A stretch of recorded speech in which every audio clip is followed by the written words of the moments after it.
window somewhere. Another thing Grandma Howard used to say. The Lord had opened a way for Francine to escape the pity trailing after her back home. The Frontier Nursing Service. She had a nursing degree, and she could ride a horse. She needed an adventure to forget her bruised heart. An adventure. That was what the woman had offered when she came to the hospital last November to recruit nurses to train as midwives at the Frontier Nursing Service in Leslie County, Kentucky. The need was great. The people in the Appalachian Mountains didn't have ready access to doctors the way they did in Cincinnati. At the time, Francine imagined it might be thrilling to ride a horse up into the hills to deliver babies in cabins, but she gave it little consideration. Seth would be home from the war, and she planned to have her own babies after they got married. Babies she might already have, if not for the war, or if she hadn't let her mother talk her out of marrying Seth before he went overseas. Then everything might be different. Everything was different now, as she stood in front of the drugstore where the bus driver told her she needed to get off. She had no idea what to do next. The people on the street were giving her the eye, but staying well away as though her foreignness might be catching. She squared her shoulders and clutched her small suitcase in front of her, the larger bag on the walkway beside her. She tried to smile, but it bounced back to her like a rock off a stone wall.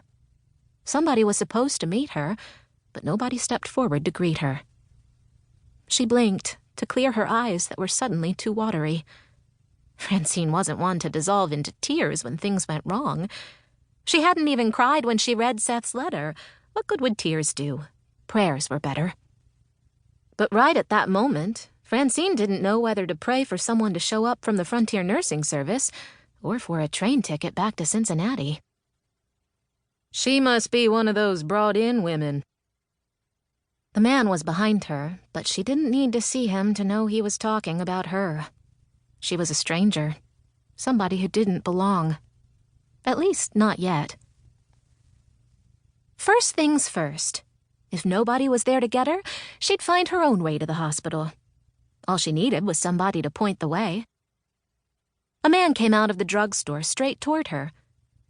You must be one of Mrs. Breckenridge's nurses. I'm here to go to the midwifery school. Francine smiled at the tall, slender man. Somebody was supposed to meet me. He didn't exactly smile back, but he didn't look unfriendly. Been a lot of rain. The river's rolling, probably kept them from making it to see to you. Do you know how to get to the hospital? Francine looked around. Is it down the street a ways? It's a ways, all right. Up there. He pointed toward the mountain looming over the town. Francine peered toward where he was pointing. High above them was a building on the side of the mountain. There's a road, but since you're walking, the path up the mountain is shorter. The man gave her a dubious look. You think you can make it? Francine stared at what appeared to be steps chiseled in the side of the mountain. I'm sure I can. She tried to sound more confident than she felt. The path is plain as day. Don't hardly see how you could stray off'n it, but tell you what, Jeb over there's headed that way. He can take you on up. The man he indicated with a nod of his head was the last person Francine would have considered following anywhere. In spite of the warm spring day, he wore a coat, spilling cotton batting from several rips. A felt hat perched on top of a tangled mass of graying hair, and his beard didn't appear to have been trimmed for months, maybe years. With a shotgun drooping from the crook of his arm, the man appeared anxious to be on his way and not at all happy to be saddled with a brought-in woman. But what other choice did she have? She leaned over to pick up her other bag, but the man from the drugstore put his hand on it first.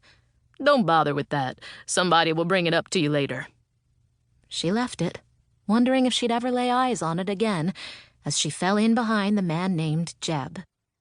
Back home, daylight would have a couple more hours, but here shadows were deepening as the sun slid out of sight behind one of the hills that towered around the town. Jeb gave her a hard look, then turned and started away without a word. Francine slung her purse strap over her shoulder, clutched her small suitcase, and hurried after him.